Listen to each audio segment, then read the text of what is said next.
Hi guys! Welcome back to my channel. For today's lesson, we're still talking about the global finance. So in the past lesson, I discussed about the international monetary system. So, paano nag-evolve yung financial system in the international level and kahit yung mga exchange rate system sa iba't ibang bansa. This is related pa din sa forex or foreign exchange system ng bawat bansa. So, for today, we will discuss about the international arbitrage. Okay, one more time, let's say this. International arbitrage. So, ma'am, what is this? Okay, so, for today, the international arbitrage, so later I will explain the concept of that.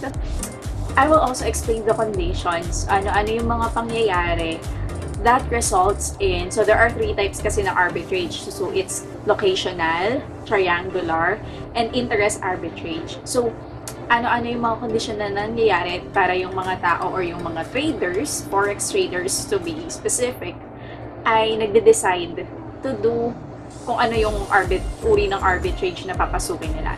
So dito din natin malalaman why exchange rates, for example, no, if you will observe on the banks, pag pumunta ka, for example, I went into this bank, so I have my savings account in BDO. Halos same lang ng exchange rate yung BDO compared to other commercial banks. So, bakit kaya? So ano kaya yung mga factors that na kino-consider and yung mga reasons why meron mang difference pero sobrang liit lang na amount, like 0.01 lang or and so on. So, bakit kaya ganun? So, today we will learn about that. But before that, before I start with this discussion, so if you haven't subscribed yet, if this is your first time to subscribe to watch my video, so I hope that after this video or before you watch this video, please don't forget to like, subscribe, and share this video to your friends. So I hope this would be helpful lesson. This would be a helpful lesson for each and every one of us. So let's start.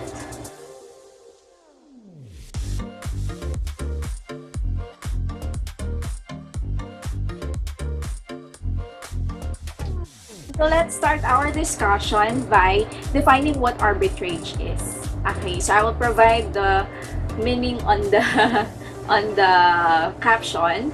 Okay, so screenshot nyo na lang or whatever. So arbitrage is the simultaneous buying and selling of securities, currency, and commodities in different markets. So technically, international markets ito, or in derivative forms in order to take advantage of differing prices of the same asset. Okay, so bakit ba kailangan mo ng arbitrage? So, kapag ka nagkaroon kasi ng discrepancies in the forex market, ibig sabihin nagkaroon ng changes with the value of, for example, dollars or ng peso or whatever currency ito, yung quoted prices of currencies varying from what their market prices should be, that would be the discrepancy. So, for example, si dollars, 50 peso siya. So, yun tapos biglang naging 46. So, nagkaroon na agad ng discrepancy.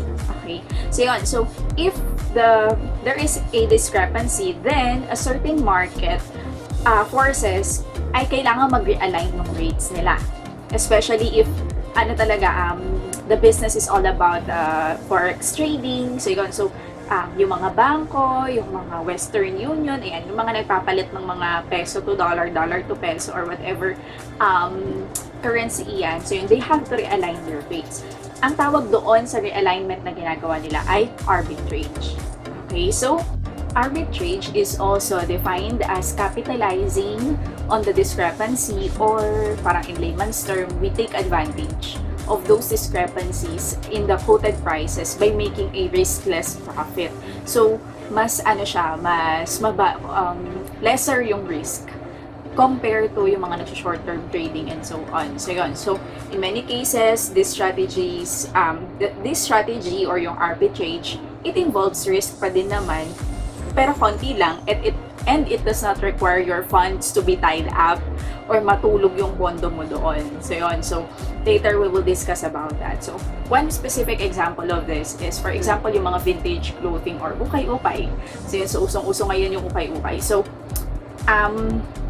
if you will buy, for example, no, so I am selling ukay bills, so I have a sort of idea about that. So if you are, for example, if you go to Korea or to US or to Japan, okay, so I have those bills. So if, for example, I went to US, tapos I bought this shirt, for example, yung shirt ay Reebok, kaya Nike, ayan, so yun, mostly may mga ganun dun sa bills namin, no? If you're going to buy there, for example, ang presyo is, for example lang, no, I'm not so familiar. For example, ang price is 1,000. Okay, isang shirt nung Nike, kunwari. So, yun. So, pero kapag binili mo yun dun sa bulky na mga ukay, ganyan, or inano na siya, parang sinurplus na siya. So, yun. So, dinala na siya sa ibang bansa. It could be used na, o kaya naman hindi na benta doon sa bansa na yon.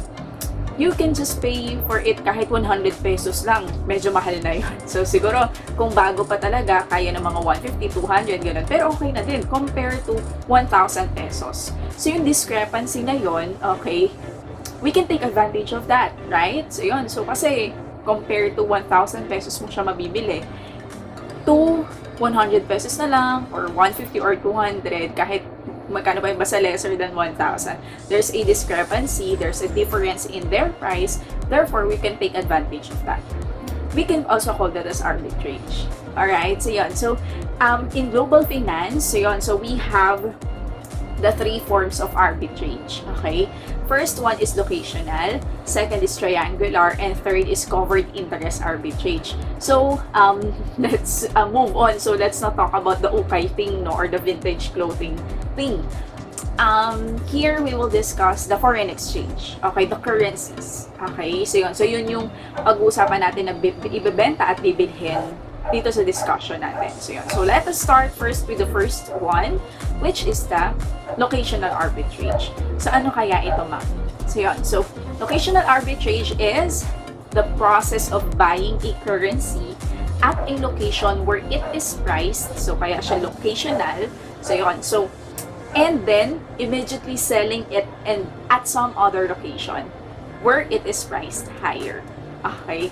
So, yun. So, there are some, alam naman natin, no, commercial banks are offering or providing forex. Diba? So, nagbebenta sila, bumibili at nagbebenta sila ng mga foreign exchange. So, yun. And normally, they quote about the same rates on the currencies. Ito yung sinasabi ko kanina, no, na bakit kaya halos lahat ng mga bangko ay pare-parehas lang naman sila ng exchange rate. Bukod sa, of course, it is regulated by the Central Bank of the Philippines. Dahil na dito sa Philippines, no? So, they have to adhere doon sa parang range na sasabihin ng central bank na ganito yung ganito lang yung palitan, for example, ng ganitong currency or whatever. So yun, bukod doon sa regulated siya, may ginagawa din, okay, may mga nangyari din na transaction that balances, okay, ibinabalance nila yung demand and yung supply ng mga currencies in each bank. Okay, ang tawag doon, locational arbitrage. So yun, so kapag na nangyari, for example, if the demand and supply conditions for a very particular currency ay nagkaiba doon sa magkabilang bank. Sabi ko nga kanina, meron mang pagkakaiba pero sobrang konti lang. Like for example, 0.01. Kung marami kang currency, for example, ang dollar is ang palitan sa, for example, sa BDO or kay Bank A na lang. So, ang palitan is 49.01. Tapos kay Bank B, 49 lang. 1,000, for example, no, or 1 million worth yung currency na bibilhin mo, or mag-i-invest ka worth 1 million of your money, malaki na din yung difference ng 0.01. Okay, so yun, so that is locational arbitrage. You will go from one location, one bank, kapag mas mataas yung kanyang currency value, okay, kahit kaunti lang yan, so yun, so you can buy there, tapos isi-sell mo doon sa kabilang bangko kasi, again, mas mataas yung, mas mataas mo siya, mas mababa mo siya binili, tapos mabibenta mo siya ng mas mataas. So, yun. So, that is what you call the locational arbitrage. So, for example, so, Bank A ulit and Bank B.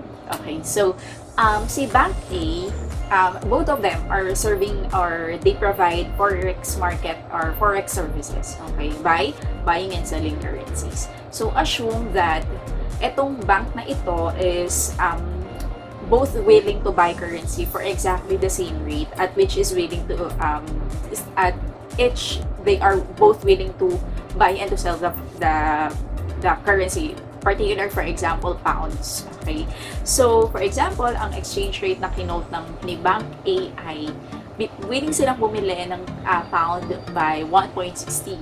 Okay, tapos si Bank B naman 1.61. So you can do locational arbitrage with that. For example, mag-invest ka ng pera mo, so bibili ka kay Bank A ng ganitong worth na pounds, tapos isi-sell mo naman kay Bank B, so yun, na ganitong worth ng pounds. Ibig sabihin, you would earn 0.01. Okay, 0.01 dollar. So yun, actually, for example, na 1 pound is equals to $1.60. Kunwari ganun. So you can earn 0.01 dollar by buying the currency from Bank A to Bank B. Okay, so yun. So that is locational arbitrage. So again, may risk, pero sobrang konti lang, diba? So yun. And when you purchase, when you did the transaction, so yun, you did not have to tie up your funds for a very long time. So yun, why? Kasi you will just do that on the spot. So yun, so kasi pwedeng kapag pinagpabukas mo pa, baka parehas na lang sila ng value o kaya naman mas mababa na yung nasa Bank B. So yun siya. So that is locational arbitrage. So we can do that, okay, kapag walang ask or bid price or yung buy and sell price. If you will see, no, sa mga banks, I observed before kapag nasa loob ako ng bangko. Meron silang buy, meron silang sell. Madalas, yung buy nila is mas mababa doon sa sell. So, for example, they will buy your dollars at a rate na, for example, no, 48 pesos. Tapos, they will sell kapag bibili sila ng dollars from you, so yun, mas mababa yun, 48 pesos. Pero kapag bibili ka ng dollars sa kanila, 49 pesos or 48.50 pesos. Kunwari ganon. So yun, so there is a difference. Okay, yung example natin kanina, walang ganon. Okay, walang bid or ask price. Pero paano kung meron, ma'am? Okay, meron man, okay, but madalas, no, kasi madalas naman talaga sa mga currencies or sa mga bangko, meron talaga silang buy and sell. So yun, so siguro for their earnings na din yung konting amount na difference na kapag binili nila at bumili ka sa kanila ng currency. So yun, so I will show you this picture. So yun, so let's slide this. Ayan, so if you will see, ayan, so here the Akron Bank, okay, has British pound. So ang ano nila, ang palitan nila is, ang bid price is 1.60, ang ask price or ang selling price ay 1.61. Tapos to Zine Bank or ZYN Bank, ang ano naman nila 1.61 and 1.62. So there is still a difference. Okay? Therefore, kapag bumili ka, for example, you ask kay Akron Bank ng 1.61, okay, yung value, okay, kasi that is their selling price. Pagdating mo kay ZYN Bank, ang bid naman nila, ibig sabihin, bibili nila ng 1.61 din. Okay, so on this scenario, we cannot do the locational arbitrage. Okay? Kumbaga parang the reality is, it is not always possible. So you always have to look for the buy and sell price. At dapat may difference yung buy and sell price nila. So yun. So, and mostly, ayan, yung mga gumagawa ng mga ganitong transaction, minomonitor nila yan, okay, by through computers. So yun, so meron talaga silang kumbaga technology that could monitor the buy and sell price of one bank to another.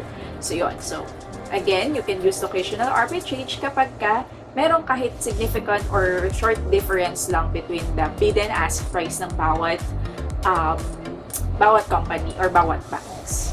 Okay, so that is locational arbitrage. So the question right now is, what are we going to gain from locational arbitrage? So there are two ways on how you will earn or how you will gain a profit from locational arbitrage. First one is the amount of money that you use to capitalize in the exchange rate discrepancy. So yung difference nung yung amount mo na pala ng pera mo. So yun. So, syempre, times doon sa difference. And the second one is the size of the discrepancy.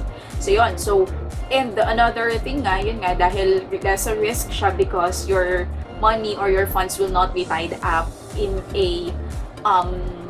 that. So yun. So you will get an instant income. Basta, na-perform yung locational arbitrage successfully. So yun. So, the question again, another question is, sabi ko nga kanina, so, arbitrage is also an alignment. If there is a discrepancy between the prices of currencies, okay, on both market, okay. So, how is it going to be aligned? So, I'm going to slide this again. As you will see this picture, so here we will see the North Bank and the South Bank. So for example, you're going to buy New Zealand dollars. Okay, so if you will see, ayan, NZ dollars. So ang quote nila is, yung bid price is 0.635, ang ask is 0.640. Tapos sa South Bank naman, 0.645 ang bid, ang ask ay 0.650. Okay, so what you're going to do? You're going to buy, meron pa rin difference, no? May discrepancy pa din. So, you can buy 0.640 from North Bank, okay, to, ibebenta mo, okay, to the South Bank. So, mabibenta mo siya ng, 0.640 mo siya mabibenta mo siya ng 0.645. So, meron kang kitang 0.005 on each New Zealand dollar na ipapalit mo. Okay, so yun. So, paano naman siya, ma'am, mababalance or marirealign? So, yun. So, ang mangyari dyan, syempre, so, magkakaroon ng high demand for NZ dollars sa North Bank. Okay, which will result from the arbitrage activity that you're going to do, at magkakaroon naman ng shortage. So, dahil marami yung bibili ng dollars doon at ibibenta sa kabila, in demand, therefore, law of supply and demand, there will be a shortage of NZ dollars there. As a result, si North Bank will now raise the price for their NZ dollars kasi paubos na yung NZ dollars nila. The excess supply of NZ dollars sa South Bank naman, bakit? Dahil binili natin from North, dinala sa South, will force now the South Bank to lower its bid price. So, magkakaroon ngayon ng realignment. So, as the currency prices are adjusted, gains from locational arbitrage will be reduced. So, once the ask price of North Bank is not any lower than the bid price of South Bank, the locational arbitrage will no longer occur. So, kapag kapantay na yung prices nila, na-realign na, so, hindi na possible yung locational arbitrage. So, prices may adjust in a matter of seconds or minutes from the time when locational arbitrage occurs. So, kaya siya ginagamit again to maintain, okay, to equalize. The concept of locational arbitrage is relevant because it explains why the exchange rate quotations among the banks at different locations will seldom differ by a significant amount. So, sobrang, parang, nagkakaiba man, pero hindi sobrang madalas. O kaya kung magkakaiba nga, is, yun nga, mababalance agad. So, yun, nagkakaroon agad ng equilibrium on both. And this generalization also applies not only to the banks on the same strain or in the Philippines or within the same city, but to the banks across the world. Ito yung sinasabi ko kanina that the technology will allow all the banks to be electronically and continuously connected to forex quotations. So, kaya talaga, halimbawa, na-monitor nila na bumaba sa ganitong banks, bibili ngayon. So, yun. So, para lang siyang nagte-trading ka lang din. So, pag mababa yung price ng stock, so, bibili sila ngayon ng marami.